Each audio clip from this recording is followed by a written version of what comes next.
Diabetes म्हणजे काय? तो कधी, कसा, का होतो? आई वडिलांकडनं येणारा जो डायबिटीस आहे साधारण 50% लोकांमध्ये दिसतो. सो जेनेटिक फॅक्टर्स महत्त्वाचे आहेत. साखर वाढली रक्तातली म्हणजे डायबिटीस, हे त्यातला फक्त एक पैलू आहे. आपल्याला टायफॉइड होतो, आपण एक अँटीबायोटिकचा कोर्स केला की आपण बरे होतो, त्यानंतर औषध लागत नाही, असं डायबिटीसमध्ये सारखं नाही होत. की डायबिटीस हा जीवघेणा कधी ठरू शकतो? जिथे एक इन्शुलिन जरी चुकलं तरी ते जीवावर बेतू शकतं. इन्शुलिनशी तुमचं काही वाकडं आहे का? तर तसं नसतं. ते इंजेक्शनची वाकडं असतं. आणि मग लोक आजूबाजूची माहिती पसरवणारे, मग त्यातनं त्याला ते वाईट नाव मिळालं. पण अदरवाईज ते अत्यंत प्रभावी औषध आहे जर लागलं तर. लोकांचा गैरसमज असा आहे की असं झालं म्हणजे माझं आयुष्य संपलं आता. असं काहीच नाही आहे. हा आजाराचा भाग आहे. आपण जे साखरेला पर्याय म्हणून गुळ शोधलाय, आपण ते नाही कितपत शोधलेला. योग्य आहे? आपण नाही शोधलेला. हां. काही चतुर लोकांनी, ज्यांना काहीही त्याच्यातलं माहित नाही, असं स्वतः ते करतात. नमस्कार, हेल्थ विथ सकाळमध्ये आपल्या सगळ्यांचं स्वागत. खरं तर हा असा एक उपक्रम आहे जो सकाळ माध्यम समूहाकडून आपण घेतोय, जे म्हणजे वेगवेगळ्या आरोग्याविषयी प्रॉब्लेम्स असतात. आपल्याला काही गोष्टी माहिती असतात, काही गोष्टी आपण ऐकत असतो, पण आपल्याला माहीत नसतं की ते खरं किती आणि खोटं किती आहे. आणि आपण जे लोकांकडून ऐकतोय ते खरं आहे का, त्यातल्या नेमका विश्वासार्हता जर जपायची असेल तर आपल्याला त्या विषयातल्या तज्ज्ञ डॉक्टराचं मार्गदर्शन असायला हवं. आणि म्हणूनच आपण आज डायबिटीस या विषयावर खरं तर पुण्यातले नामवंत डायबेटॉलॉजिस्ट डॉक्टर उदय फडके यांच्याशी संवाद साधणार आहोत. त्यांच्याविषयी सांगायचं झालं तर जवळपास 30 वर्षांहून अधिकचा त्यांचा अनुभव आहे आणि ते एका नामवंत हॉस्पिटलमध्ये खरं तर एक महत्त्वाचं डिपार्टमेंट सांभाळतात. आता खरं तर मी त्यांना सुरुवातीला सांगणार आहे की ते स्वतःच त्यांची अधिकची ओळख करून देतील आणि मग आपण ह्या पॉडकास्टला पुढे सुरुवात करूयात. डॉक्टर, आपण प्लीज सुरुवातीला आपली एक थोडक्यात ओळख करून द्याल. सो नमस्कार, माझं नाव उदय फडके, मी पुण्यातलंच आहे. प्राथमिक आधी जे शिक्षण असतं MBBS MD मेडिसिन ते माझं पुण्यात झालं. त्यानंतर जे उच्च शिक्षण आहे अजून एखाद्या स्पेशालिटीमधलं, आणि ती स्पेशालिटी म्हणजे हे सगळे जे हॉर्मोनचे विकार आहेत त्याच्यात डायबिटीस एक प्रामुख्याने, ते शिक्षण मुंबईला KEM रुग्णालयात झालं. मग काही वेळ मी परदेशातही काढला, ज्यामुळे तिथल्या काही नामवंत युनिव्हर्सिटीमधल्या मला काही प्रिसेप्टरशिप्स ज्याला म्हणतात तसं आहे. आणि नंतर मग मी पुण्यातच प्रॅक्टिस करून स्थायिक झालो. आणि सध्या सह्याद्री आणि आता मणिपाल हॉस्पिटल ग्रुप जो आहे त्याच्या हे जे डिपार्टमेंट आहे, जे खातं आहे ग्रंथी विकार आणि डायबिटीस, त्याचा मी प्रमुख आहे. ओके. त्यामुळे आपण खरं तर डायबिटीस विषयी बोलणार आहोत. त्यामुळे या इतक्या महत्त्वाच्या व्यक्तीला आपण बोलावलं की आपल्या मनातले जे डायबिटीस विषयीचे जे काही प्रश्न असतील त्याची उत्तरं मिळवण्याचा प्रयत्न आजच्या पॉडकास्टमध्ये असेल. सो सुरुवातीलाच मी जसं म्हटलं, आपण डायबिटीसविषयी बोलणार आहोत. डायबिटीसविषयी खूप बोललं जातं, पण ज्या बेसिक गोष्टी असतात, बेसिक कॉन्सेप्ट्स क्लिअर नसतात. म्हणजे आपण खूप त्यातले तज्ज्ञ असल्यासारख्या बाता मारतो, पण आता आपण डॉक्टर आहात त्यामुळे आपण सर्वात आधी तर बेसिक सांगा की डायबिटीस म्हणजे काय, तो कधी, कसा, का होतो? सो डायबिटीस हा जो आजार आहे ना, हा असा एक सिंगल आजार नाही. आपण ज्या पद्धतीने डायबिटीसला ओळखतो की साखर वाढली रक्तातली म्हणजे डायबिटीस, हे त्यातला फक्त एक पैलू आहे जो आपल्याला इझिली टेस्टिंगमध्ये कळतो. पण डायबिटीस हा जो आजार आहे तो असा आजार आहे, आपल्या मेटाबॉलिझम म्हणजे चयापचय म्हणजे शरीरात जे जे काही सगळ्या केमिकल रिॲक्शन्स होत असतात रोजच्या आपल्या जीवनामध्ये, सगळ्या गोष्टींमध्ये ते चालू असतं. सतत आतमध्ये केमिकल रिॲक्शन्स होत असतात. फॅट बनत असतं, त्याचं विघटन होत असतं, शुगर बनत असते, शुगर जळत असते, मसल्स म्हणजे स्नायू आपले एनर्जी खेचतात, काम करतात, विरघळतात. हे सगळ्या ज्या गोष्टी आहेत याला मेटाबॉलिझम म्हणतात. आणि या मेटाबॉलिझममधलं एक प्रमुख हॉर्मोन म्हणजे इन्सुलिन, जे आपल्या पॅनक्रियास किंवा स्वादुपिंडामधनं येतं. डायबिटीस ह्या आजारामध्ये प्रामुख्याने 2 गोष्टी घडतात. म्हणजे बऱ्याच गोष्टी घडतात, पण प्रामुख्याने 2. एक, इन्शुलिन बनत नाही किंवा कमी बनतं, म्हणजे 0 तरी किंवा कमी तरी, आणि बनलं तरी त्याची परिणामकारकता जी असते ही कमी असते. म्हणजे याला आम्ही इन्सुलिन डेफिशियन्सी किंवा रेझिस्टन्स असं म्हणतो. याच्यामुळे शुगर वाढायला लागते या दोषांमुळे. शरीराला रक्तात साखर भरपूर, पण ती जिथे पोचायला पाहिजे ओके. पेशींमध्ये ती पोचत नाही, ती रक्तातच राहते. मग ती रक्तात राहिली की सगळ्या अवयवांपर्यंत जाते, पण मग ते सगळे अवयव हळूहळू हळू कालांतराने बिघडायला लागतात. मग ते मेंदू असो, हृदय असो, डोळे असो, किडनी असो, नसा असो, हळूहळू हळूहळू याच्यावरती परिणाम होतो. ह्या सगळ्याला मिळून म्हणजे डायबिटीज, कोलेस्ट्रॉलही त्याच्यामध्ये धरलं जातं, कारण त्याच्याही गडबड असते. ब्लड प्रेशर वाढू शकतं, लिव्हरमध्ये चरबी साचू शकते, आणि ह्या सगळ्याचा मिळून हा जो एक मिक्सचरच आहे हे सगळं मिळून, त्याला टाईप 2 डायबिटीस म्हणतो आपण. ओके. त्यामुळे शुगर हा एक पैलू झाला, पण सगळ्याच गोष्टी शरीरातल्या त्याच्यामध्ये निगडीत असतात. पण मग डायबिटीसचे असे किती टाईप आहेत, म्हणजे टाईप 2, टाईप 1? So, साधारणपणे आपल्या इथे जे प्रामुख्याने दिसतो जो डायबिटीस म्हणजे प्रौढांमध्ये, त्याला टाईप 2 डायबिटीस म्हणतात. ओके. त्याच्यात थोडंसं इन्शुलिन कमी असतं, थोडंसं त्याचं कामही नीट होत नाही, सगळंच मिक्सचर असतं, पण शून्य नसतं इन्शुलिन बरेचदा. ओके. मग लहान वयातही डायबिटीस होतो, म्हणजे 5व्या वर्षी, 6व्या वर्षी, ओके. वयात येत असताना. आणि त्या लोकांमध्ये, त्या मुलांमध्ये इन्शुलिन जवळजवळ शून्य होतं. त्यामुळे त्यांना एखादं जरी इन्शुलिनचं इंजेक्शन चुकलं तरी जीवावर बेतू शकतं.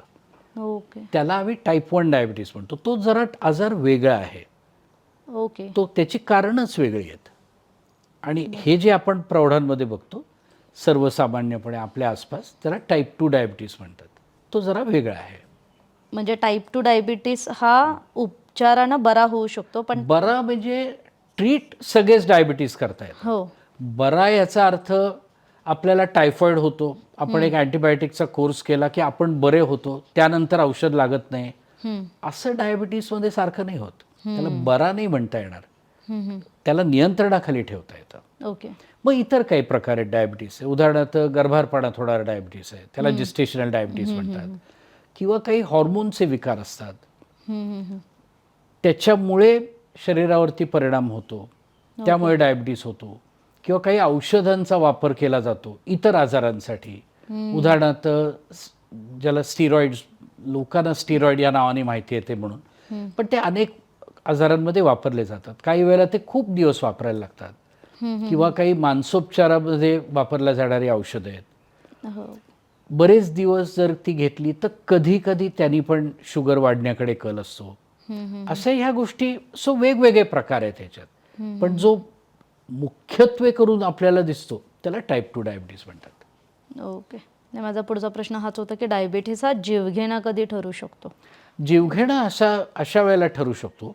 एक तर टाईप 1 डायबिटीज ज्याला मी म्हणलं ना, जो लहानपणात होतो तो अडल्ट एजमध्ये पण होऊ शकतो.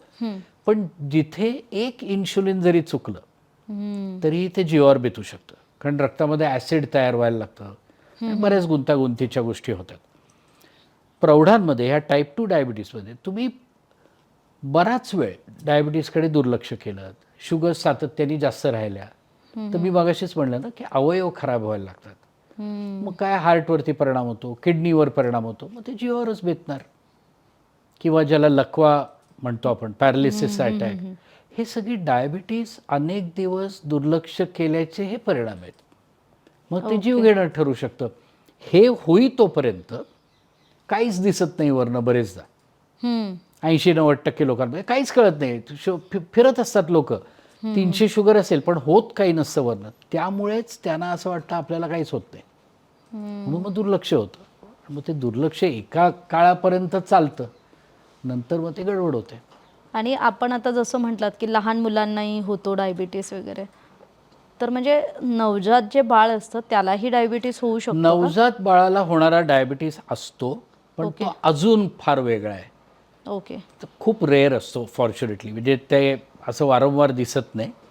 टाईप 1 बऱ्यापैकी दिसतो, टाईप 2 तर तुम्ही बघताच आहात आपल्या इथे प्रचंड आहे. जेस्टेशनल डायबिटीसचं प्रमाण बऱ्यापैकी वाढायला लागलेलं आहे, तर हे नक्कीच. मग त्यामागची कारणं काय? एकूण डायबिटीस वाढण्यामागची बरीच कारणं आहेत. एक म्हणजे आपला जो हा वंश आहे, भारतीय वंश, ह्याला एक तो शाप आहे की इन्शुलिनचा परिणाम, इन्शुलिन तयार करण्याची क्रिया, आपली जी जनुक आहेत, जीन्स आहेत, भारतीय वंशाची, त्याच्यात काही दोष आहेत. आता कसं असतं ते थोडंसं जगात आपण कुठे जातो त्याच्यावरती फरक पडतो. उदाहरणार्थ आपण स्वीडनमध्ये गेलो, म्हणजे स्कॅन्डिनेव्हियन देशांमध्ये, तर तिथल्या लोकांना हा डायबिटीस होत नाही, पण काही वेगळे आजार होतात. ते आपल्याला होत नाहीत. आपल्या जडणघडणीमध्ये डायबिटीस होण्याकडे, तरुण वयात हृदयरोग होण्याकडे असे कल आहेत. पोट सुटतं टिपिकली, हा टिपिकल भारतीय वंशाचा एक दोष आहे. ओके. हा एक. दुसरा भाग जो आहे तो जीवनशैली जी बदलते तो आहे की एकूणच शारीरिक हालचाल कमी झाली. म्हणजे आता तुम्ही जर विचार केलात एक 3-4 पिढ्या आधी, तर कार्स नव्हत्या, प्रत्येकजण पायीच जायचा किंवा सायकलनी जायचा, त्यामुळे व्यायामाला काही कमतरताच नव्हती. खाणं मर्यादित होतं. घरी काय पोळी भाजी भात आमटी खाणारा माणूस महाराष्ट्रीयन. आता कसं झालं आहे, आता प्रचंड प्रमाणात आपल्याला चॉईस आहे. लोक ठरवू शकतात सकाळपासून रात्रीपर्यंत आपण काय मागवायचं, आणि तुम्ही बघता ज्या जोराने हे सगळं झोमॅटो स्विगी चालतं, लोक खातात खूप. आणि त्यालाही कारण आहेत. एकूणच समाजाचं हे बदललं की थोडंसं आर्थिक हे पण आलं, त्यामुळे लोक खर्च करतायत. आता ट्रिप्सला जातात, एकमेकात मिसळणं होतं, पार्टीज होतात. अशी पद्धत नव्हती. सो अगदी वाईट आहे का असं नाही, हे एकूण वाटचाल आहे. आता त्यावेळेला वेगळे आजार व्हायचे, इन्फेक्शन्सनी लोकांचे जीव जायचे. आता ते होत नाहीत, कारण बाकी सगळं बदललं. पण आता लाईफस्टाईल रिलेटेड आजार जास्त वाढायला लागले. असं ते चक्र आहे. ओके. त्यामुळे जेवढी प्रगती तेवढे काही आजार गेले, दुसरे आले, असंही झालंय. ते हे डायबिटीस होण्यामागे जेनेटिक फॅक्टर्स काय रोल प्ले करतात? तर हे मी म्हटलं तसं, हे जे आपला वंश आहे ह्याच्यात काही दोष आहेत. तसंच आई वडिलांकडनं येणारा जो डायबिटीस आहे साधारण 50% लोकांमध्ये दिसतो.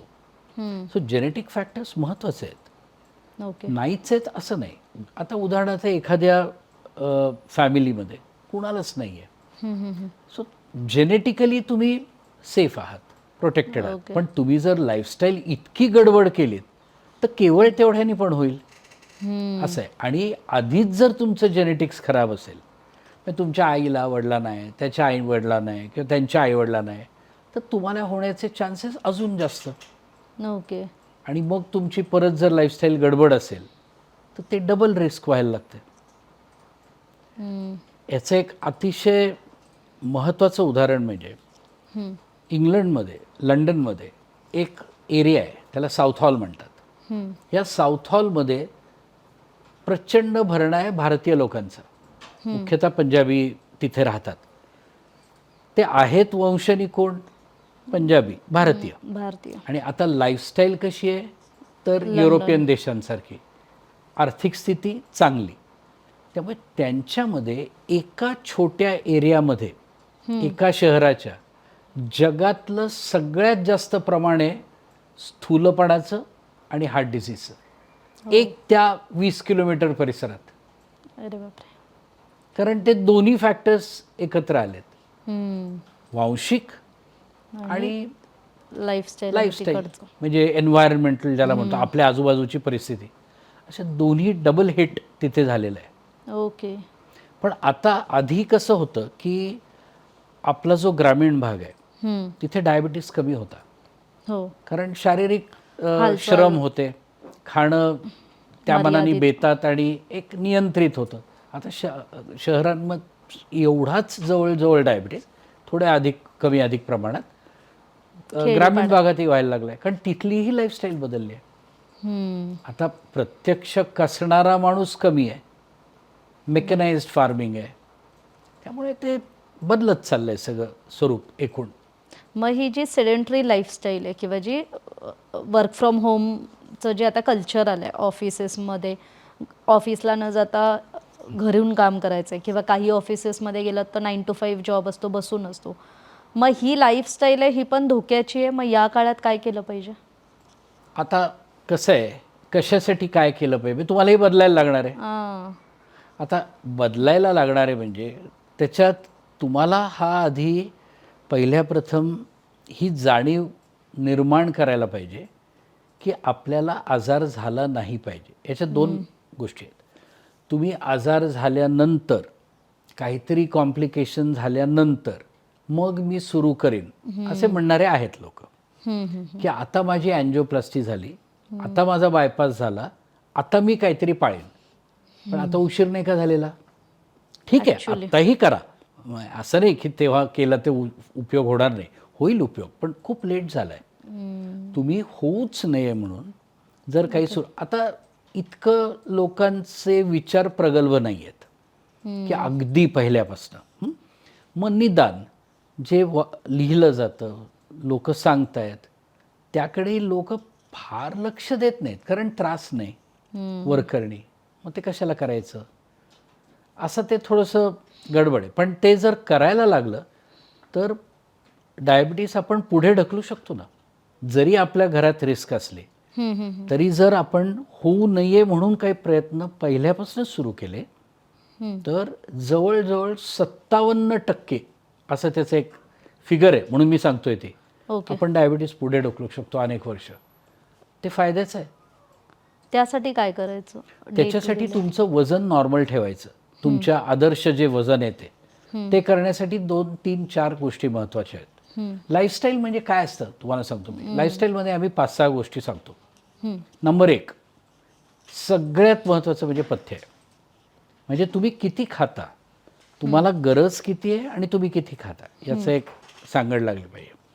नंबर 2 व्यायाम. Number 3 is stress management. आता ह्याच्यावरती बोलता येईल जास्त, पण निदान आता प्रत्येकाला स्ट्रेस आहे, कसा हाताळायचा याला काही मार्ग आहेत. आता नुसतं अरे घेऊ नको रे टेन्शन असं म्हणून काय कोणाचं टेन्शन जातं का? नाही जात. त्याला काहीतरी मार्ग पाहिजे आणि त्याला मार्ग आहेत. So stress management. चौथा महत्त्वाचा भाग आहे स्लीप मॅनेजमेंट, झोप. सो पूर्वी जे सांगितलं जायचं की लवकर झोप, लवकर उठ, ते काय असं पोकळ उपदेश नाही आहे. त्याच्यामागे बरंच मेडिकल सायन्स आहे. जी लोक खूप उशिरा झोपतात, आता टिपिकली काही लोकांना शिफ्टमध्ये करावंच लागतं काम किंवा काही US टाईम्सवरती काम करतात, ते रात्रभर काम करतात, दिवसा झोपतात. आता एक आर्ग्युमेंट असं असतं, हो ठीक आहे पण मी पहाटे 3ला झोपलो की 11ला उठतो, मला झाले 8 तास. तसं नाही चालत. कारण निसर्गाने असं ठरवलं आहे की तुमची झोप ही रात्रीपासून सकाळपर्यंत व्हायला पाहिजे. म्हणजे आपलं सूर्योदय, लाईट आणि डार्क सायकलशी आपले हॉर्मोन जोडले गेलेले आहेत लाखो वर्ष. की जसं सूर्य वर येतो तसे काही हॉर्मोन्स येतात, जसं सूर्य खाली जातो तसे काही हॉर्मोन्स बंद होतात, काही नव्याने येतात.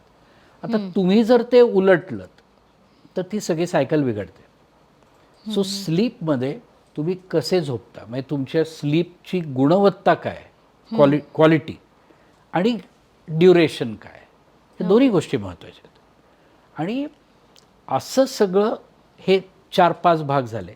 आणि लास्ट ज्याला आम्ही म्हणतो ना की एक जाणीव स्वतःच्या हेल्थबद्दल, की आपलं काय चाललं आहे, आपण जाड होतोय का, आपलं पोट सुटतंय का, आपली शुगर हळूहळू वर जायला लागली आहे का. मग त्याकडे तुम्ही म्हणू शकता काही नाही रे, काय होत नाही, असं म्हणू शकता, किंवा त्याच्याकडे जरा सिरियसली बघू शकता. ही जाणीव डेव्हलप करणं, असं सगळं मिळून त्याला लाईफस्टाईल म्हणतात. लाईफस्टाईल असं काही एक गोष्ट नाही आहे, ही सगळ्याच या 5-6 गोष्टी आहेत. म्हणजे या 5-6 गोष्टींकडे आपण उघड डोळ्यांनी बघायला पाहिजे आणि त्याच्यावरती. आणि तुमचा डॉक्टर बोलेल तुमच्याशी याविषयी. हे जे मी स्ट्रेसबद्दल म्हणलं ना, हे अवघड आहे करणं, त्याला वेळ लागतो, त्याला मार्गदर्शक लागतो. नुसतं असं घेऊ नको स्ट्रेस असं म्हणून होत नाही, गोळ्या देऊन असा काही उपयोग होत नाही. त्याला जाणीवपूर्वक हा जो ताणतणाव आहे याच्यावरती कशी मात करता येईल हे बघावं लागतं. त्याच्यात एक इंटरेस्टिंग तुम्हाला सांगतो की एक खूप छान मार्ग स्ट्रेस कमी करण्याचा व्यायाम आहे. कारण आपण व्यायाम केला तर आपल्या ब्रेनमध्ये काही हॅपीनेस हॉर्मोन्स तयार होतात, त्याला आम्ही एन्डॉर्फिन्स म्हणतो. तुम्ही जर छान असं कुठेतरी टेकडीवरती वगैरे फिरून आलात मस्त गार छान वाऱ्यामध्ये आपल्याला छान वाटतं की नाही. हो. ते का वाटतं तर ही एन्डॉर्फिन्स तयार होतात. हे एक स्ट्रेस बस्टर आहे, ओके. फुकट आहे, पण त्याला वेळ काढायला पाहिजे. मग लोक म्हणतात नाही नाही आम्हाला वेळ नाही ते करायला. मग कोण करेल तुमच्यासाठी? ते तर काय आपण कोणाला पैसे देऊन हॅपीनेस आणू नाही शकत. आणू नाही शकत. आणि डॉक्टर म्हणजे स्ट्रेसमुळे डायबिटीस होतो का? सो हे खूप की one of the मोठा reason? एक अपप्रचार चालतो. हो ना. सो एक लक्षात घ्या की कोणताही आजार असो कुठलाही, तुम्हाला जर बऱ्यापैकी स्ट्रेस असेल तर तो आजार जास्त होतो, ह्याच्यात काही वाद नाही. म्हणजे मग आता लोक कसं करतात, आमच्याकडे जेव्हा लोक येतात आम्ही त्यांच्याशी बोलायला लागतो की अरे हे असं असं आहे, तुझे शुगर वाढलेले आहेत, अमुक करायला पाहिजे तमुक करायला पाहिजे. ते काय म्हणतात, नाही नाही अहो ते माझं सगळं स्ट्रेसमुळे. तर म्हणजे थोडक्यात मी काही नाही करणार.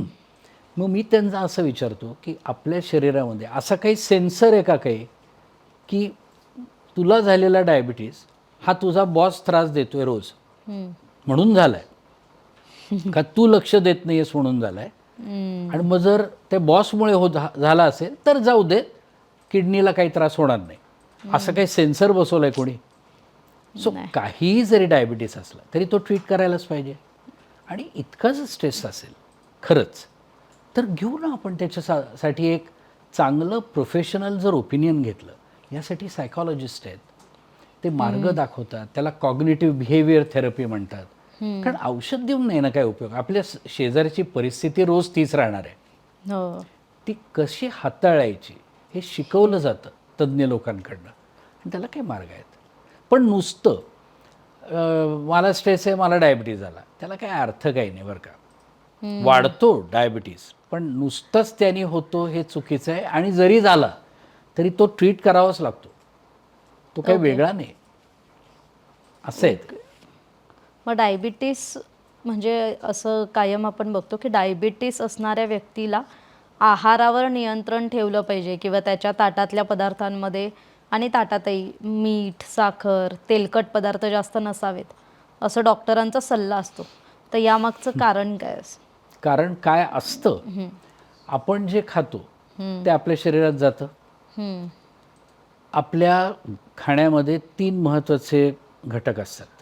एक कार्बोहायड्रेट्स, पिष्टमय पदार्थ, पोळी, भाकरी, ब्रेड, फळं, काय उपमा, इडली, डोसा, पोहे, हे सगळे पिष्टमय पदार्थ. प्रोटीन्स असतात, म्हणजे प्रथिनं, येस. अंडी, मीठ, मांस, उसळी, डाळी, काही भाज्या एट्सेट्रा, दूध. आणि तिसरं म्हणजे फॅट, म्हणजे आपण जे वापरतो कुकिंग ऑइल, लोणी, चीज, ही फॅट्स. या 3 गोष्टी आपल्या प्रामुख्याने. आता डायबिटीसमध्ये मेन आजार जर इन्सुलिनचा असेल की ज्यामुळे ते इन्शुलिन आपल्या शरीरात नीट नाही आहे, तर ते काय हाताळू नाही शकत, मुख्यत्वे करून तर कार्बोहायड्रेट्स. ओके. तर जेवढी जास्त कार्बोहायड्रेट्स तुम्ही खाता तेवढे शुगर वाढण्याकडे कल असतो. ओके. पण सो डाएट ठरवताना थोडंसं कार्बही कमी केलं जातं. आपल्या लोकांमध्ये प्रोटीन्स खूपच कमी असतात एकूणच, म्हणजे आपल्या जेवणांमध्ये कमी असतात नाही म्हटलं तरी. सो प्रोटीन वाढवायला लागतात, कारण काहीतरी करून तुम्हाला तो आकडा 100 आणायला लागतो, बरोबर आहे की नाही. सो एकीकडे कमी केलं तर नाही तर दुसरं काहीतरी वाढतं, मग ते प्रोटीन जरा वाढवायचं. फॅट शेवटी आपल्याला 20-25% जास्त खाता येत नाही.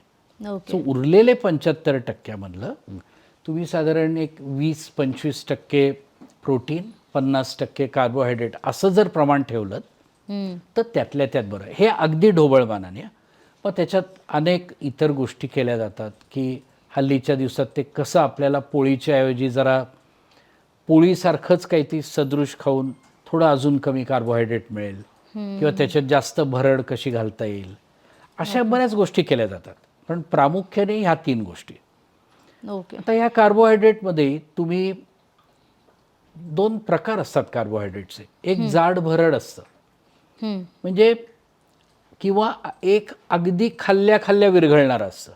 ओके. उदाहरणार्थ टेबल शुगर, आपण जी साखर खातो, गूळ खातो, मध खातो, हे म्हणजे जसं आपण खातोय विरघळ. तशी शुगर वाढायला लागते. आणि एक म्हणजे आपल्याला चावून चावून चावून त्याचं हळूहळू विघटन होतं. म्हणजे ज्याच्यात जास्त धान्य आहे, भरड धान्य आहे, असं जर आपण खाल्लं तर ते डायजेस्ट व्हायला वेळ लागतो. सो अशातही फरक असतो. तर हे सगळं सांगितलं जातं बसून डायटिशियनच्या चर्चेमध्ये. ओके. नाहीतर लोक काय करतात की डाएट ना, हां मला माहिती आहे गोड खायचं नाही, भात खायचं नाही, एवढं असं नाही आहे ते. तर ते हे दोन गोष्टी झाल्या की लोकांना वाटतं आपल्याला कळलं सगळं डाएट. पण कॅलरीज किती खायच्या, काय खायच्या, कसं विभागायचं, मग ते व्यक्तिपरत्वे बदलत असेल ना? 100%.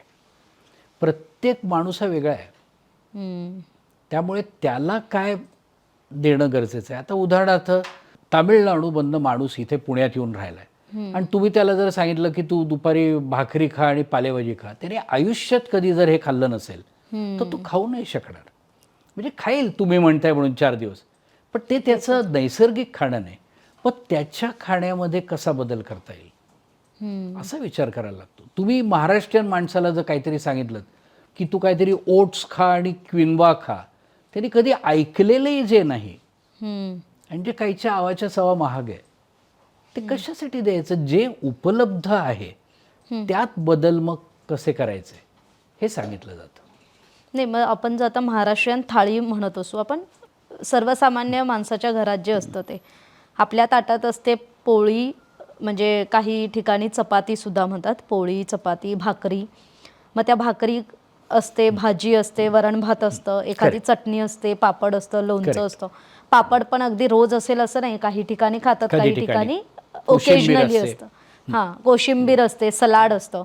मग हे जे महाराष्ट्रीयन आपली जी आपलं ताट जे आहे, जो आहार आहे, तो डायबिटीसला म्हणजे पण तो 100% तसाच्या तसा नाही ठेवता येत.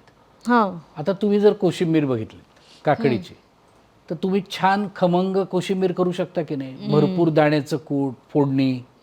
मग ते केलं तर त्या कोशिंबिरीतली जी काकडी आहे, जी तुम्हाला बेनिफिशियल आहे, ती बोंबलली. मग त्याच्यात उपयोग काही नाही. ओके. सो तुम्ही आता म्हणूनच मग तुम्ही जर सॅलड तुम्ही नुसतीच काकडी खाल्ली, टोमॅटो खाल्लात किंवा फार त्याच्यात हे सगळं वरचं जे बाळणपण असतं, फोडण्या आणि दाण्याचं कूट लागतं छान, पण मग ते सगळं तोच एक बदल करावा लागतो की तुमचंच खा. मग आता तुम्ही पोळी आपण खातो, बरोबर आहे, तर पोळी आपली गव्हाची असते. गव्हाचं पीठ आपण म्हणजे गहू दळून आणतो. आता त्या गव्हामध्ये जर तुम्ही काही मिश्रण केलं इतर धान्यांचं, तर त्याचं ज्याला ग्लायसेमिक इंडेक्स, म्हणजे आता एक पोळी खाल्ल्यानंतर समजा शुगर अशी वर जाणार असेल, तर ते मिश्र धान्य जर खाल्लं तर तेवढी शुगर वर जात नाही. कारण ती सगळी धान्य हळूहळू आतमध्ये जाऊन विरघळून पोटातनं रक्तात भिनायला वेळ लागतो, त्यामुळे स्पाइक्स येत नाहीत. सो असे काही काही बदल करता येतात. आता आमटी आहे, आता आपल्या इथे आमटी करायच्या पद्धती वेगवेगळ्या आहेत, पण भरपूर टिपिकल महाराष्ट्रीयन जेवणामध्ये गूळ असतो, थोडीशी गोडसर असते आमटी आपली. मग त्याऐवजी जर तुम्ही साधं वरण खाल्लं तर तेवढा तो भाग तेलाचाही गोडाचाही कमी होतो. असे काही बदल करावे लागतात. ओके. त्यामुळे तेच ठेवायचं, पण फक्त जिभेला चविष्ट लागावं म्हणून वरून जे काही सोपस्कार करतो जरा कमी ते करायचं कमी ते. करायचं. मग तुम्ही समजा असं म्हणलात की माझ्या ताटामध्ये 2 पोळ्या आहेत, भाजी पण आहे, 1 वाटी भात पण आहे, मग कदाचित तुम्हाला तेवढी गरज नाही आहे. ते ठरवलं जातं तुमची गरज काय. 2च्या ऐवजी कदाचित तुम्हाला 1 पोळी पुरत असेल तर 1 पोळी खा, थोडा भात खा. सो असं एक काहीतरी, नाही भात नाही, अमुक नाही, अशाला डाएट नाही म्हणत. ओके. सगळं बसून एकत्र एक शास्त्रीयरित्या त्याचं काहीतरी जर आपण नियोजन केलं तर माणसाला कंटाळा पण येत नाही आणि तो पाळतो. आता आपण हे डाएट विषयी बोलतोय, इंटरमिटंट फास्टिंगचं फॅड आहे, तर इंटरमिटंट फास्टिंग फायदेशीर ठरतं का? आता लोकांची कन्सेप्ट जरा मी थोडंसं हे ब्रेक करून सांगतो. हे जे मी मगाशी सांगितलं, डाएट प्लॅन करताना वेगवेगळ्या गोष्टी बघितल्या जातात. नंबर 1, कॅलरीज किती खायच्या. माझं आजचं वजन किती आहे, माझं किती पाहिजे, याच्यावरनं मला किती कॅलरीजचं जेवण लागणार आहे हे आधी आपण ठरवतो. काय एक उदाहरण म्हणून आपण घेऊ. मला असं त्या डायटिशियननी सांगितलं की तुम्हाला 1200 किलो कॅलरीज लागणार आहेत. आता ह्या 1200 किलो कॅलरीज मला दिवसभरात खायच्या आहेत. मी त्या एकदाच खाऊ शकतो, मी 6 वेळेला विभागून खाऊ शकतो, मी 2दा विभागून खाऊ शकतो, 4दा विभागून खाऊ शकतो, बरोबर आहे की नाही. दिवसभरात 1200 जायला पाहिजे. ह्याच्यातनं ही सगळी संकल्पना निघाली. हे जे आपल्या इथे आत्ता चालतं की मी सकाळी खाईन रात्री खाईन, त्याला टाईम रिस्ट्रिक्टेड ईटिंग म्हणतात. त्याला इंटरमिटंट फास्टिंग म्हणत नाहीत ॲक्च्युली. ओके. त्याला टाईम रिस्ट्रिक्टेड ईटिंग म्हणतात. रिस्ट्रिक्टेड टाईमला मी खाणार आहे. ह्याचा कुणाला सगळ्यात जास्त फायदा होतो की ज्याला अधूनमधून खायची सवय आहे. काही लोक असतात तशी, 1 तास झाला ना की काहीतरी त्यांना तोंडात टाकायला लागतं. काही लोकांना नसते सवय तशी. मग ज्यांना ही सवय आहे ना त्यांच्यात हा सगळ्यात मोठा फायदा होतो की मी नाहीच खाणार मध्ये, कारण त्याला मध्ये तुम्हाला अलाउड नाही. इंटरमिटंट फास्ट म्हणजे 2-3 प्रकार आहेत, पण एक उदाहरण दिलं तर 4 दिवस जेवायचं, उरलेले 3 दिवस अजिबात जेवायचं नाही किंवा 50% खायचं. ओके. आता जैन समाजामध्ये वर्षातनं एकदा हे ॲक्च्युली केलं जातं बरं का. आज खायचं मी पूर्ण दिवस, उद्या पूर्ण दिवस खायचं नाही, काहीही नाही, पाणी, मग परवा खायचं. त्याला इंटरमिटंट फास्टिंग म्हणतात. मग ते तुमच्या कुवतीनुसार तुम्ही करावं. काही लोक 4 दिवस खातात, 3 दिवस अर्धं खातात, 5 दिवस खातात, 2 दिवस कमी खातात.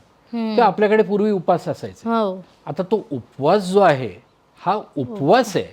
त्या दिवशी खिचडी आणि तुम्ही काहीतरी बटाट्याचं कीस आणि अमुक आणि तमुक जर खाल्लं तर बोंबललं सगळं.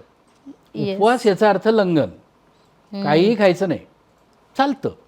सो तुम्हाला काय सुटेबल आहे, तुम्हाला काय पटेल, तुम्हाला काय जमेल त्यानुसार ठरवलं होतं. फक्त एकच तुम्ही हा विषय काढलात म्हणून मी सांगतो, ज्यांना औषधं चालू आहेत डायबिटीसची किंवा ज्यांना एस्पेशली इन्शुलिन चालू आहे, अशा लोकांनी हे 2दा खाणं करू नये. ते चुकीचं आहे. त्यांनी विभागूनच खायला पाहिजे. ओके. तर बाकी ज्यांना औषध चालू नाही किंवा नुसतं कमी करायचं आहे वजन, त्यांनी हे केलं, त्यांना जर त्याचा फायदा होतो. कमी खाल्ल्याने फायदा होतोच. ओके. तुम्हाला काय सुटेबल आहे तुम्ही चर्चा करा डॉक्टरबरोबर, डायटिशियनबरोबर चर्चा करा. तुमच्यासाठी जे सुटेबल आहे ते तुम्ही करा. वैयक्तिक ठेवायचं. सगळ्यांना तेच लागू पडेल असं नाही. ओके. म्हणजे ह्याचा डाएट असा आहे म्हणून मी माझा डाएट तसा करणं गरजेचं नाही. बघा, एकदा जाऊन बोला, त्यातलं सायन्स समजावून घ्या. मग तो तुम्हाला पटत असेल तर अवश्य करा. आता आपल्या चर्चेत आलं इन्सुलिन. म्हणजे आता खूपदा आपण त्या इन्सुलिन यावर बोललोय, पण ही इन्सुलिन लावण्याची वेळ कधी येते आणि काय ते? मी म्हटलं ना की डायबिटीसमधले 2 प्रामुख्याने घटक आहेत. एक इन्शुलिन कमी बनतं आणि एक म्हणजे तयार होतं पण परिणामकारकता कमी होते. हे जे कमी बनतं, ज्या वेळेला डायबिटीसला सुरुवात होते, म्हणजे शुगर वाढायला लागते, एका पर्टिक्युलर लिमिटच्या पुढे आपण गेलं की त्याला डायबिटीस म्हणतो, त्याच वेळेला ही शरीराची इन्शुलिन तयार करण्याची जी क्षमता आहे ती जवळजवळ 60 ते 70% ऑलरेडी कमी झालेली असते. ओके. ओके. दरवर्षी म्हणजे जेवढा कालावधी वाढेल दरवर्षी अजून थोडी घट होते. कारण प्रत्येक अवयवाला एक नैसर्गिक घट आहे, बरोबर की नाही, वयानुसार. तर ती घट होत राहते. सो आता उदाहरण बघा, 10 वर्ष झाले डायबिटीसला, 70% सुरुवातीलाच गेलं, 30% राहिलंय. या 30%वरती आपले औषधं काम करतायत. आता दरवर्षी त्यातलं एखादा 1.5% जरी गेलं तरी 10 वर्षांनी अजून 15% गेले. म्हणजे राहिलं किती आता? 15च. आता हे 15 पुरेसं नाही आहे. त्यामुळे गोळ्या जरी तुम्ही दिल्यात तरी ते बनत नाही पुरेसं. अशी जेव्हा परिस्थिती येते तेव्हा इन्शुलिन द्यायला लागतं. लोकांचा गैरसमज असा आहे की असं झालं म्हणजे माझं आयुष्य संपलं आता. असं काहीच नाही आहे. हा आजाराचा भाग आहे. ओके. काही लोकांमध्ये ही जे तयार करण्याची जी प्रक्रिया आहे ती ऑलरेडी खूप खाली असते सुरुवातीलाच. कारण डायबिटीसमध्ये वेगवेगळे प्रकार आहेत. त्यांना पहिल्या दिवसापासूनच इन्शुलिन लागतं. हे जे मी लहान मुलांचा डायबिटीस म्हटलं, ज्याच्यात 0 इन्शुलिन बनतं, त्यांना डे 1 पासून दिवसातनं 3दा 4दा इन्शुलिन घ्यायला लागतं. आणि ते जर मिस झालं तर जीवावर बेतू शकतं. सो इन्शुलिन लागणं ही या आजारातली एक नैसर्गिक प्रक्रिया आहे. ओके. आणि गोळ्यांचा फायदा होत असेल तर इन्शुलिन मुद्दाम दिलं जातं असं काही नाही. पण इन्शुलिनचीच कमतरता आहे आणि बाहेरनं जर दिलं तर 100% त्याचं काम होतं. सो ते खूप प्रभावी औषध आहे. ओके. त्याच्याबद्दल मुद्दाम गैरसमज पसरवले जातात. आता मुद्दाम हा शब्द जरा स्ट्रॉंग आहे, मुद्दामही आहेत त्याच्यामध्ये, पण लोक समजूनच घेत नाहीत की आपल्याला काय इन्शुलिन लागतंय. म्हणजे मी लोकांना असं म्हणतो की समजा इन्शुलिन गोळीत असतं तर तुम्ही विचारलं असतात का मला इन्शुलिन का देताय तुम्ही? इन्शुलिनशी तुमचं काही वाकडं आहे का? तर तसं नसतं. ते इंजेक्शनची वाकडं असतं. आणि मग लोक आजूबाजूची माहिती पसरवणारे, मग ते त्यातनं त्याला ते वाईट नाव मिळालं आहे. पण अदरवाईज ते अत्यंत प्रभावी औषध आहे जर लागलं तर. हां, ते देखील उगाचच्या उगाच कोणीच देत नाही इन्शुलिन. म्हणजे इन्सुलिन जरी आपण घेत असू तरी ते एक औषध म्हणून त्याच्याकडे बघितलं औषध आहे. पाहिजे. फक्त ते इंजेक्शनच्या फॉर्म मध्ये आहे म्हणून आपण त्याला निगेटिव्हली आणि सब्जेक्टिव्हली टार्गेट टॅबलेटनी पण येऊ शकतं. ऑलरेडी आता जसं आपण ॲस्थमामध्ये ते इन्हेलर घेतो ना, तसं इन्शुलिन उपलब्ध आहे. ते महाग आहे अजून, तेवढे इझिली ते घेता येत नाही, महाग पडतं ते, पण उपलब्ध झालंय. तसंच ओरल होईल आता, म्हणजे टॅबलेट फॉर्ममध्ये. सो थोडक्यात असं नुसतं इन्शुलिन वाईट असं म्हणणं बरोबर नाही. मग डायबिटीसमध्ये आता आपण डायबिटीसवरती बोललो, इन्सुलिनवर बोललो. डायबिटीस झालाय हे कसं ओळखलं जातं? म्हणजे ती HbA1c टेस्ट असते आणि आणखी काही टेस्ट असतात आणि त्याचे जे मापदंड आहेत ते काय आहेत? मग ते वयोमानानुसार बदलत जातात की सगळ्यांना एकसारखे? सर्वसाधारणपणे अगदी ॲडल्ट म्हणजे अगदी आता 75-80 वयानंतर थोडा वेगळा मापदंड. सो मापं तीच आहेत ॲक्च्युली. तुम्ही काय कराल डायबिटीससाठी ज्याचं वय 80 आहे हा वेगळा मुद्दा आहे, पण माप एकच आहे. माप काय आहे? उपाशी पोटी शुगर 100च्या खाली पाहिजे नॉर्मल माणसामध्ये. खाल्ल्यानंतर किंवा ग्लुकोज प्यायल्यानंतर 140च्या खाली पाहिजे. ओके. जर ती 100 आणि 126च्या मध्ये गेली तर बॉर्डर लाईन धरली जाते. 140 ते 200च्या मध्ये गेली खाल्ल्यानंतर ती बॉर्डर लाईन धरली जाते. आणि 126 आणि 200च्या पुढे 100% त्याला डायबिटीस म्हणतात. ओके. तसंच HbA1c मध्ये 6.5% वर डायबिटीस धरतात. 5.7 ते 6.5 ही जरा मधली स्टेज आहे. काहीतरी गडबड व्हायला लागली आहे, अगदी त्याला डायबिटीस नाव देता यायचं नाही. आणि 5.7च्या खाली नॉर्मल आहे. ओके. सो असे टप्पे आहेत ते. आणि तुम्ही म्हटलात ना एकदम जाते का ती 3.5 नाही जात. तुम्ही बघितलं जर असतं तर ते हळूहळू हळू वर जाते. ही जी मापं आहेत ही जगात सगळ्यांसाठी एक आहेत. ओके. असं काही नाही की आपल्याला वेगळं आहे, आफ्रिकन माणसाला वेगळं आहे, अमेरिकन माणसाला वेगळं आहे. म्हणजे आपण कंटिन्युअस ग्लुकोज मॉनिटरिंग केलं पाहिजे. ज्याला डायबिटीस नाही अशाला कंटिन्युअस मॉनिटर करायची गरज नाही. सो साधारण 30शीत त्यांनी पहिल्यांदी शुगर करावी. कम्प्लिटली नॉर्मल असेल तर 2-3 वर्षातनं करायला हरकत नाही. पण ज्याच्या घरात इतिहास आहे किंवा शुगर तुमची आत्ता थोडीशी काठावरती आली आहे किंवा तुमचं वजन खूप जास्त आहे, खूप बैठी लाईफस्टाईल आहे, तर तुम्ही दरवर्षी तरी करावी एकदा. तरच ते कळतं कसं प्रोग्रेस होत आहे आणि मग वेळच्या वेळेला आपल्याला करता येतं काहीतरी त्याच्यावर. डायबिटीज झाला की आपण साखर खाण्यावर कंट्रोल करतो की म्हणजे आपण बघतो की साखर नाही खाते, पण मग ते गुळ त्याला पर्याय म्हणून त्यांनी गुळ शोधलेला असतो. त्यांनी म्हणजे कोणी? असे जे डायबिटिक पेशंट असतात किंवा ते परत आपण तिथेच चालू आहे की त्याच्यात तथ्य आहे का काही? नाही, मी तेच तुम्हाला विचारणार होते की आपण जे साखरेला पर्याय म्हणून गुळ शोधलाय आपण नाही शोधलेला, योग्य आहे? आपण नाही शोधलेला. काही चतुर लोकांनी ज्यांना काहीही त्याच्यातलं माहित नाही असं स्वतः ते करतात. बनतो कशातनं गुळ? ऊसापासून आणि साखर कशातनं बनते? ऊसापासूनच. सो त्याच्यामध्ये 0% फरक आहे.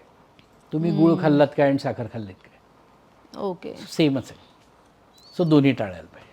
ऑफिस गोईंग लोकांसाठी असे काही सिम्पल डेली रुटीनमध्ये काही गोष्टी आहेत ज्या त्यांनी केल्या तर त्यांचा डायबिटीज, जसं आपण मगाशी म्हटलात की 57% आपण थोडंसं पुढे नेऊ शकतो, तर ते त्याला थोडीशी मदत करणारी त्यांचं रुटीन असायला हवं. ते 2 गोष्टी आहेत. ऑफिस गोईंग लोकांना आम्ही सांगतो की एक तर तुम्ही ऑफिसमध्ये खाणं बंद करा.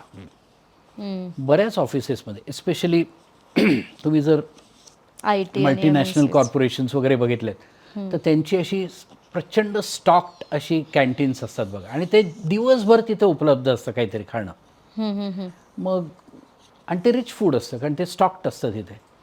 मग घरनं डबा न नेता जर तुम्ही तिथे खायला लागला तर संध्याकाळच्या वेळेला टिपिकली ते वडा, समोसा, पेस्ट्रीचा तुकडा वगैरे असं येत असतं. तिथे कोल्ड्रिंक व्हेंडिंग मशीन्स असतात, त्याच्यातनं खूप साखर जाते. सो आमचं म्हणणं असतं तुम्ही डबा न्या आणि दर तासाने 5 मिनटं चाला. कारण जर तुमचं प्रोलॉंग बसणं आहे, बैठं काम आहे, तर 5 मिनटं चाला. ओके. आणि तुम्ही आता बरेच लोक स्मार्ट वॉचेस वगैरे वापरतात बघा, ते ऑटोमॅटिकली ना तुम्हाला दर तासाने येतं ते time to get up and walk. या 2-3 असं वाटतं आहे ते काय 2 मिनिटांनी होणार आहे, फरक पडतो. तुम्ही 8 तास बसलायत, दर तासाने 5 मिनटं चाललात तर 40 मिनटं वॉकिंग झालं तुमचं. सो फरक पडतो. सो ऑफिसमधलं खाणं टाळा शक्यतो, आणि डबा न्या आणि दर तासाने 5 मिनटं काहीतरी हालचाल करा. एवढं केलं तरी पुष्कळ आहे. एवढंच पुरेल असं नाही, पण निदान एवढं तरी. तरुणाईमध्ये जो आता म्हणजे टीनेज पासून काही आता आपण बघत असू की पूर्वी जो 30-35 किंवा 40 नंतर येणारा डायबिटीस आता अगदी 18व्या-20व्या वर्षापर्यंत आलाय. म्हणजे तर त्याला एक कारण जर सांगायचं झालं तर काय? एक कारण नाही आहे असं, इतकं ते सोपं करण्यासारखं नाहीच आहे. कारण तो जो डायबिटीस आहे ना, परत त्याच्यात तो एक वेगळा डायबिटीस आहे. ओके. तुम्ही जो बघितलात तो इतक्या जर 18व्या वर्षी होतो ना, त्यातही 2 प्रकार आहेत. जे काही मुलं आहेत, मुलंच म्हणू आपण त्याला, कारण ती जस्ट आत्ता टीनेज क्रॉस करून येत आहेत, जाड असतील प्रचंड, तर त्यांच्यात हा इन्शुलिन रेझिस्टन्स खूप असतो. ओके. इन्शुलिन बनतं पण ते इतकं त्याला ब्लॉक असतो की ते पुरत नाही. त्यांनी वजन कमी केलं की फटकेनी खाली जातं. आणि हल्ली तुम्ही 18 म्हणताय, आम्ही 12 आणि 11व्या वर्षी असा डायबिटीस बघतो. कारण इतके लाड होतात काही काही मुलांचे, काहीही मागो त्यांनी ते द्यायलाच पाहिजे असं ते काही पालकांचा कल असतो. ती मुलं इतकी जाड व्हायला लागतात. तुम्ही 11 आणि 12व्या वर्षी जर त्यांचं कोलेस्ट्रॉल बघितलं तर ते असं 60च्या माणसासारखं असतं. सो ते बरोबर नाही. आणि काही नाही, ते दुर्लक्ष करतात लोक. ते काय कमी कसं खायला, लोक भांडतात अहो आमच्याशी. कसं काय तुम्ही असं सांगता लहान मुलांना कमी खायला द्या. अरे कमी म्हणजे त्याची अवस्था बघा. त्याची गरज आहे का ते खाण्याची. सो हा एक भाग झाला. आणि दुसरा अदर एक्स्ट्रीम की ते बारीक असतात, म्हणजे अजिबात जाड नसतात, आणि शुगर 400-200 अशा सुरुवात होते त्यांनी.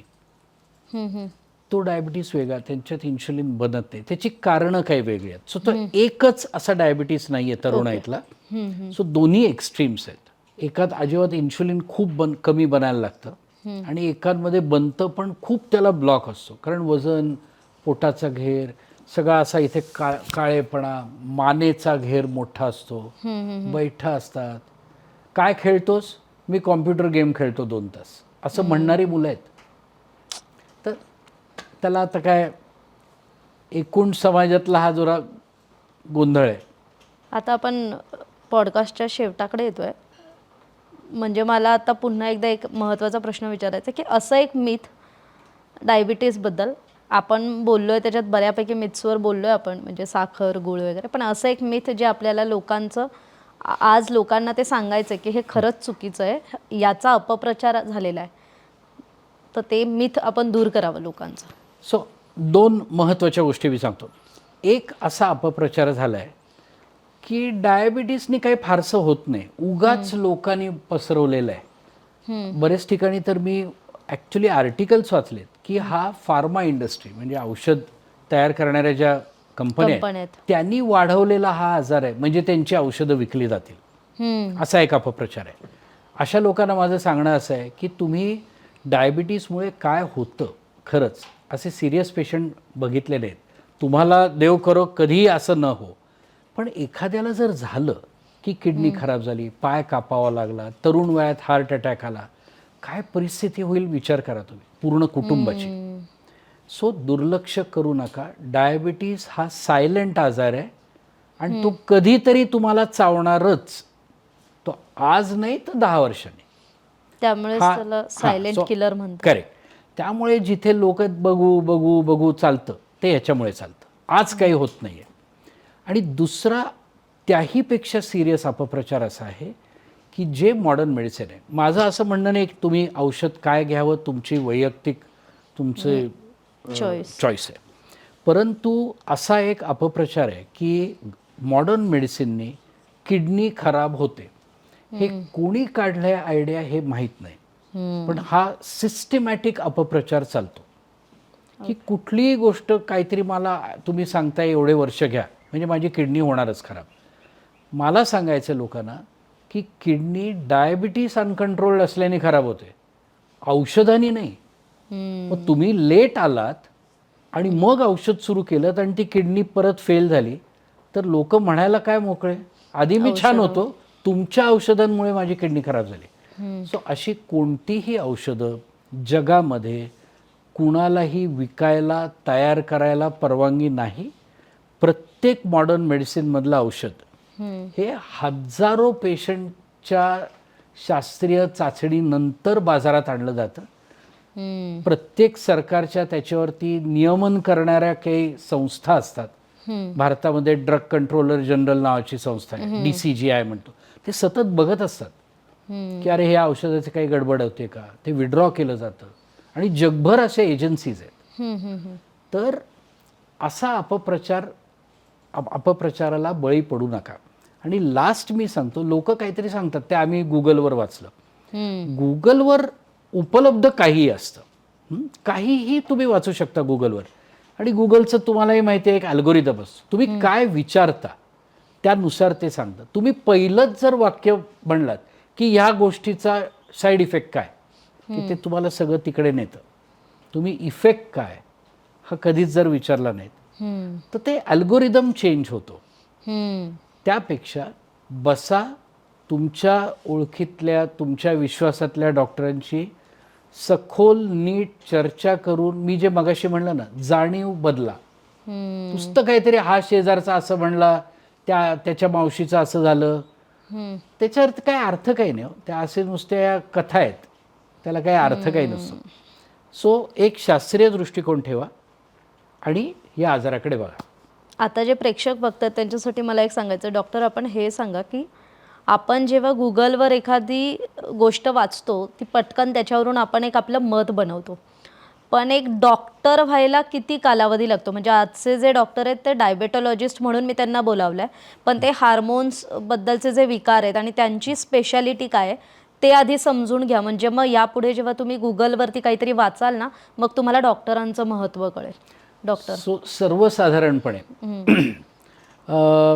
हे जे सुपर स्पेशालिटी म्हणतात, आता मी म्हणलं ना माझा विषय एंडोक्रिनॉलॉजी डायबिटीस आहे, हे नुसतं सुरुवात करून वैद्यकीय शिक्षणाला ह्या डिग्री मिळवायला एक 15 वर्ष लागतात.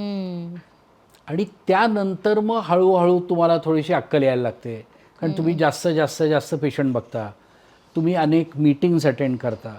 ह्या स्टेजलाही मला रोज अभ्यास करायला लागतो. असं नाही की मी जे वाचलंय त्याच्यावरती मी चालणार आहे. रोज शास्त्र बदलतं, विज्ञान बदलतं, मला अपडेटेड राहायला लागतं. ते नुसतं जर मी असं गुगल वाचायला लागलो तसं नाही होत. मग सायंटिफिक जर्नल्स असतात, मीटिंग्स असतात, भरपूर वेळ घालवायला लागतो. आणि मग हळूहळू ती थोडंसं ज्याला विजडम म्हणतात असं थोडं यायला लागतं. त्याला वेळ लागतो. असं 2 मिनटं कम्प्युटर समोर बसून असं येत असतं तर फारच छान झालं असतं, पण नाही होत तसं अनफॉर्च्युनेटली. त्यामुळे म्हणजे मी प्रेक्षकांना पण आवाहन करते की आपण सुद्धा आपल्या अवतीभोवती खूप गोष्टींचा अपप्रचार अनवधानाने करत असतो, आपल्यालाही माहीत नसतं. पण हल्लीची ती टेंडन्सी आहे की बरोबर आहे. तुला जर काहीतरी माहिती आहे तर मलाही त्यावर काहीतरी माहिती असायलाच हवं आणि मी असायलाच काहीतरी पाहिजे. कमेंट करायलाच पाहिजे. अन्यथा ते सोशली आपण ती एक सिच्युएशन क्रिएट केली आहे, पण त्या सिच्युएशनमधून बाहेर पडणं हे सुद्धा अगेन आपल्या हातात आहे. त्यामुळे हा एक जनजागृती करण्याचा एक महत्त्वाचा पार्ट होता, म्हणून मी डॉक्टरांना तो प्रश्न विचारलेला. तर तुम्ही हे म्हणलात म्हणून मी एकच वाक्य म्हणतो की लोकांना ना दुसऱ्यांच्या आजाराबद्दल चर्चा करण्यात प्रचंड रस असतो. त्यामुळे दुसऱ्याच आहे, आपलं नाही आहे, चालू देत, असं ते चालतं. आता एक महत्त्वाचा प्रश्न मी डॉक्टरांना विचारणार आहे की डायबिटीसवर एकदा औषध सुरू झालं की असं म्हणतात की ते आयुष्यभर तुम्हाला ते घ्यायचं आहे. एक तर त्यामागचं सायन्स आपण समजावा की काय आहे, आणि रिव्हर्स डायबिटिक म्हणून सुद्धा एक कॉन्सेप्ट आहे, तर ती सुद्धा एकदा आपण स्पष्ट सांगा. सो मग आधी मी तुम्हाला मगाशी सांगितलं की डायबिटीस का होतो. इन्शुलिन कमी बनायला लागतं. 60-70% वेळ जवळजवळ प्रक्रिया जेव्हा ती कमी होते तेव्हा इन्शुलिन आपलं शुगर्स वाढायला लागतात. एक भाग इन्शुलिन रेझिस्टन्स म्हणजे इन्शुलिनला च्या कार्यामध्ये येणारा अडथळा, हा दुसरा भाग. हा अडथळा मुख्यत्वे करून कशामुळे येतो, तर शरीरात जास्त चरबी असेल, वजन जास्त असेल तर हा ब्लॉक येतो. आता रिव्हर्स करतो म्हणजे काय करतात की एखाद्या माणसाला आत्ता डायबिटीज झालाय, नजीकच्या काळात दूर, आजच अगदी असं नाही, गेल्या 1-2 वर्षात. सो अजूनही त्याचं इन्शुलिन बऱ्यापैकी शाबूत आहे, झिरो नाही झालेलं, पण त्याला इन्शुलिन रेझिस्टन्स जर बऱ्यापैकी असेल, ते कसा, तर त्याचं वजन जास्त आहे का, पोटाचा घेर जास्त आहे का. मग अशा लोकांमध्ये तुम्ही जर वजन कमी केलं, एक सिन्सिअर डाएट करून, पथ्य करून, त्याचं लाईफस्टाईलमध्ये जर खूप स्ट्रेस असेल, स्मोकिंग असेल, टोबॅको असेल, हे कमी करून, तर काही लोकांमध्ये रिव्हर्सल होतं. ओके. याच्यावरती अनेक ट्रायल्स झालेले आहेत. होत नाही असं नाही, तुम्ही कमी करू शकता, करतात ना लोक. आणि की आज कळलंय मी बदललं, अर्ध्या शुगर्स तरी मिनिमम खाली येतात. कम्प्लीट रिव्हर्सल याचा अर्थ काय की मी एकदा ते खाली आणलं की तो परत कधीच येणार नाही, असं नाही होत. ओके.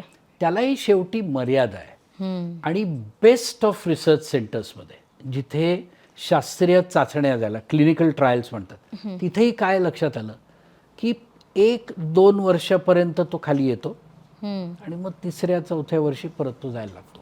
म्हणजे आपण कष्ट करूनही. सो कायमस्वरूपी अगदी रिव्हर्सल होईल हे जरा अपप्रचार आहे. आणि ह्याच्यावरती आता कॉमर्स फार जास्त चालू आहे. तुम्ही जर बऱ्याच ठिकाणी बघितलं नेटवरती उदाहरणं, तर कोण ॲडव्हर्टाईज करतं, ते डॉक्टर्स नाही आहेत, ते असेच काहीतरी हेल्थ कोच, फिटनेस कोच, अमुक तमुक. त्यांना खूप काही त्यातलं माहितीही नसतं, पण लोक फसतात कारण ते अट्रॅक्टिव्ह आहे ना. डॉक्टर फडके म्हणतात नीट करा, गोळी घ्या, आपण कंट्रोल करू, आणि कोणतरी ऑफर करते मी घालवतो, तुम्हाला कुठे वाटेल चांगलं घालवतो कडे. पण त्याला मर्यादा आहेत एक. आणि सेकंड का होतं, तर मी जे तुम्हाला सांगितलं की हा आजार आहे हे लोकांच्या लक्षातच येत नाही. त्यांना काय वाटतं की फक्त खाण्याशी निगडीत आहे, असं नाही आहे. आतमध्ये गडबड आहे. पॅनक्रियासचं जे काम आहे, इन्शुलिन कसं तयार होतं, हा अत्यंत कॉम्प्लिकेटेड मेडिकल प्रोसेस आहे. तो असं समजवणं अशक्य आहे मला. पण त्याच्यात बिघाड झालाय म्हणून इन्शुलिन कमी व्हायला लागलंय. तर असं नुसतं तुम्ही भाकरी खाल्ली का पोळी खाल्ली आणि असं जर डायबिटीज बरा झाला तर आनंद आहे, पण नाही होत असा. आणि तो जो बिघाड आहे तो थोडा थोडा तुमच्या वयानुसार, डायबिटीसच्या कालानुसार तो अजून वाढायला लागतो. त्यामुळे जेवढे वर्ष जातात तेवढं हा प्रोसेस अवघड व्हायला लागतो. तर तुमच्या हातात डाएट एक्सरसाइज आहे, आत इन्शुलिन कसं बनेल हे तुमच्या हातात नाही. त्यामुळे मग तिथे कधी कधी गडबड होते. सो सगळेच डायबिटीस रिव्हर्सिबल नसतात, हेही लक्षात ठेवा. म्हणून मग डॉक्टर असं म्हणतात की साखर म्हणजे जे औषध आहे ते तुम्हाला लागू शकेल आम्हाला. ओके. त्यामुळे कंट्रोल. ब्लड प्रेशर तसंच आहे की तुम्ही कम्प्लीट बंद होतं का औषध, नाही होत. कंट्रोल नक्की करू शकता का? करू शकता. त्यांनी फायदा होतो का? 100% फायदा होतो. मग ती गोळी चांगली का नाही चांगली? चांगली, कारण त्यांनी तुमचं प्रेशर कंट्रोल होतं आहे. आणि ते ब्लड प्रेशर कंट्रोल झालं तर तुमच्या हार्टवरती, ब्रेनवरती, किडनीवरती इजा होत नाही. मग ती गोळी सेफ पाहिजे. मग ते डॉक्टरचं काम आहे, कोणची गोळी सेफ तुम्हाला बरोबर द्यायची ते. असं आहे ते. मग त्यासाठी मेडिकलमध्ये जाऊन तुम्ही औषध नाही मागू शकत की नाही मागू आज शकत. हे झालं. ते अतिशय चुकीचं आहे. आणि असं जर काही उपयोग नसता गोळ्यांचा तर कोणी गोळ्याच काढल्या नसत्या. तर डाएट एक्सरसाइजला महत्त्व आहे, पण संपूर्णतः म्हणजे तेच एक अंतिम सत्य आहे असं नाही. ते करूनही तुम्हाला गोळ्या लागू शकतात. आणि डायबिटीस असणारे म्हणजे बहुतांश मी माझ्या आजूबाजूलाही पाहिलं आहे की ते आवळ्याचा ज्यूस घेणं, जांभूळ खाणं, म्हणजे त्या सीझनमध्ये आलं की अशा काही गोष्टी करत असतात. तर ते फायद्याचं असतं का? त्याच्यावरती वाद आहेत. ओके. तुम्ही आता जांभळाचा विषय निघाला. तुम्हाला फळं खायची आहेत, बरोबर? तुमच्या दैनंदिन खाण्यामध्ये फळांचा समावेश पाहिजे. आता त्या फळांमध्ये आंब्यापेक्षा तुम्ही जर 4 जांभळं खाल्लीत तर फायद्याचं आहे. जांभळाची जी बी असते त्याच्यातला अर्क काढून तुम्ही प्यायलात तर थोडासा डायबिटीसवरती परिणाम चांगला होतो असं शास्त्र सांगतं. ओके. आपण तसं खात नाही ना. सो फक्त बाकी काही नाही, मी फक्त जांभूळ खाल्लं की माझा डायबिटीस गेला, की मी आवळ्याचा ज्यूस प्यायला. पूरक म्हणून तुम्हाला करायचं असेल तर करा, बाकी काही सोडू नका. पण असं होत नाही की तुमची शुगर 350, 4 जांभळं खाल्ली की झाली 100, असं होत नाही. म्हणजे असं आहे की डॉक्टरचे मॉडर्न मेडिसिन प्लस तुम्ही हे जे घरगुती उपाय करत असाल तर ते हँड इन हँड जाऊ शकतात. पण पूरक म्हणून वापरा, हां, कारण आवळ्यामध्ये काही इतर चांगली गोष्टी असतात, अँटीऑक्सिडंट्स असतात, व्हिटॅमिन सी असतं, फळामध्ये काही चांगले घटक असतात, ते चांगलंच. आता मी बऱ्यापैकी मिथ्सवर आपण खरं तर बोललो आहे, पण काही मी रॅपिड फायरमध्ये असे प्रश्न घेणार आहे जे खरं तर थोडक्यात कधी कधी असतं ना, लोकांना कमी शब्दात पण पटकन कळतं. तर तो एक प्रयत्न आहे. एक म्हणजे डायबिटीज झालेल्या रुग्णानं साखर पूर्ण बंद करावी. चूक की बरोबर? बरोबर आहे. साखर आणि पोळी याच्यातला फरक एकच आहे. साखर खाल्ली की ती खूप फास्ट ॲब्झॉर्ब होते, पोळीतली साखर हळू ॲब्झॉर्ब होते. सो तुम्ही अगदी असा पाव चमचा पण साखर नाही खायची, इतकं काही करायची गरज नसते. तुम्हाला दिवसभरात जर काय 50 ग्रॅम टोटल कार्बोहायड्रेट अलाउड असतील आणि तुम्ही 5 ग्रॅम म्हणजे 1 चमचा दिवसभरात साखर खाल्लीत विभागून, असं काही नाही होत भयंकर. पण तुम्ही प्रत्येक चहात 2-2 चमचे साखर घातली तर गडबड आहे. ओके. ती सवय काढा. म्हणजे प्रमाणात कुठलीही गोष्ट योग्य प्रमाणात ते बोलायला लागेल डायटिशियनची की मला किती अलाउड आहे. डब्यातली साखर, रिफाईंड, रिफाईंड शुगर, करेक्ट, अगदी बरोबर. म्हणजे रिफाईंड शुगर जे घातकी शक्यतो नकोच. ओके. आधी खरं तर आपण याच्यावर बोललोय, गुळ की साखर? काही फरक नाही, दोन्ही नको, किंवा अगदी कमी प्रमाणात. फळं खाणं फायद्याचं? नक्की फायद्याचं. ओके. फक्त प्रमाण आणि प्रत्येक फळ हे वेगवेगळं आहे. ओके. सो डायटिशियनशी बोला. 1 आंबा इक्वल टू 1 पेरू असं गणित नाही. बोला डायटिशियनशी. पण फळं उत्तम खाल्लीच पाहिजेत. एक्सरसाइजमध्ये आपण बोललो, रोज चालणं फायद्याचं आहे की जिममध्ये जाऊन 3 व्यायाम गोष्टी महत्त्वाच्या आहेत. रोज चालायचं, आठवड्यातनं 2 दिवस जिममध्ये जाऊन एक्सरसाइज म्हणजे रेझिस्टन्स ट्रेनिंग करायचा, आणि कमीत कमी आठवड्यातनं 2दा स्ट्रेचिंग म्हणा किंवा योग म्हणा, यातलं काहीतरी जे स्नायूंची हे वाढवतं, लवचिकता वाढवतं, असंही काहीतरी पाहिजे. 3ही व्यायाम करायचे. दिवसाला 10,000 म्हणजे पावलं चालल्यामुळे डायबिटीस नियंत्रणात येतो? कुठल्याही व्यायामामुळे डायबिटीस कंट्रोल व्हायला मदत होते. तुम्ही 10,000 चाला, 5,000 चाललात तरीही फायदाच आहे. करा काहीतरी. भात की चपाती, काय कमी खावं? काय कमी खावं? कमी खावं. सो आपल्याकडे जो अगदी चिकट्या भात असतो त्याच्यामध्ये शुगर जास्त स्पाइक होते पोळीपेक्षा. ओके. भात खाऊ नये असं नाही आहे. भाताचं प्रमाण, भात कसा शिजवतो, भातातही करण्याच्या पद्धती आहेत, ते थोडंसं फरक आहे. तुम्ही थोडी पोळी थोडा भात असंही मिश्रण करू शकता. आपण नुसता भात खायच्याऐवजी भातासोबत कोशिंबीर, आमटी, भाजी असं सगळं केलं तर भातामुळे जे स्पाइक येतो तो थोडा कमी होतो. सो पाप नाही आहे भात खाणं. प्रमाण समजून घ्या डायटिशियनकडनं. डायबिटीस पेशंटसाठीचं एक बेस्ट एक्सरसाइज. सो चालणं हा सगळ्यांना कॉमन आहे. ओके. काही लोकांना जड जिममध्ये करता येत नाही, एस्पेशली ज्यांना डोळ्याचे त्रास आहेत, काही लोकांना नसांचे किंवा पायाचे त्रास असतात, हार्टचे असतात, त्यांना आम्ही थोडं जिम जरा सांगतो की कमी करा. पण नॉर्मल चालणं हे जवळपास कुठल्याही वयाला आणि कुठल्याही डायबिटिक माणसाला चांगलं आहे. पण नीट फुटवेअर घालून अनवाणी चालायचं नाही. म्हणजे जे गवतात गार्डनमध्ये जाऊन अनवाणी कारण चालतात काही ते. लोकांच्या संवेदना बोथट झालेल्या असतात, ओके. त्यांना इजा होऊ शकते पायाला आणि ती कळत नाही. सो अनवाणी नाही. हम्म. ते गवतात चालल्याने फक्त छान वाटतं, त्यांनी काही आजारात बदल काही नाही होत. ओके, म्हणजे फायदा असा काही होत नाही. चांगलं वाटतं आपल्या पायाला जरा, एवढंच फक्त. डायबिटीसमुळे पायाला गंभीर आजार होतात आणि ते पाय कापण्यापर्यंत जाऊ शकतात. 100%. इतकं गंभीर आहे? हो, कारण रक्तपुरवठा कमी होतो पायाला जाणारा, नसांचा पुरवठा बोथट होतो, त्यामुळे इजा होतात, इन्फेक्शन होतं, ते बरं होत नाही. आणि बरं नाही झालं की ते वाढत वाढत वाढत जर गेलं ते सगळं मग ते खात जातं आणि मग पाय कापण्या व्यतिरिक्त काहीच पर्याय उरत नाही. आणखी एक होतं की डायबिटीज असणाऱ्या रुग्णाला एखादी जखम झाली तर ती बरी व्हायला बराच वेळ लागतो. सो हा जो समज आहे हा काही अंशी खरा आहे, पण हे कुणात होतं की ज्याच्या शुगर्स वाढलेल्या आहेत सतत. ओके. ज्यांच्या शुगर्स नॉर्मल असतात त्यांना अजिबात काही होत नाही. बरं. त्यामुळे ते शुगर किती गडबड झालेली आहे त्याच्यावरती ते अवलंबून आहे. स्ट्रेसमुळे शुगर वाढते थोड्या बहुत. जे लोकांचा समज आहे की 70ची 3.5ची झाली आहे ते स्ट्रेसमुळेच झाली आहे फक्त, ओके. आणि रोज माझी जी वाढते ती माझ्या स्ट्रेसमुळे वाढते, ही डोक्यातनं कल्पना काढून टाका. इन्सुलिन म्हणजे शेवटचा पर्याय? अजिबात असं नाही. मी म्हणलं ना, काही लोकांना पहिल्या दिवसापासनं इन्शुलिन द्यावं लागतं. इन्शुलिन हे अतिशय प्रभावी औषध आहे. ते शेवटी वापरलं जातं असं नाही आहे, जेव्हा लागेल तेव्हा वापरलं जातं.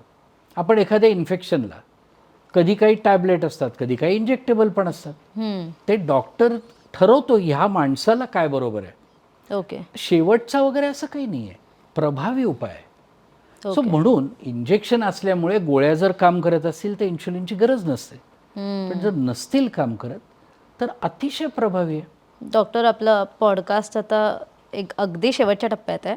आपण प्रेक्षकांना काय सल्ला द्याल? एक तर डायबिटीस होऊच नये यासाठी त्यांनी त्यांच्या डेली रुटीनमध्ये काय 3 गोष्टी करायला हव्या? सो होऊच नये असं जर असेल ना, तर स्वतःचं आदर्श वजन किती आहे ते बघा. त्याला एक साधा फॉर्म्युला आहे. तुमची उंची सेंटीमीटरमध्ये मोजा.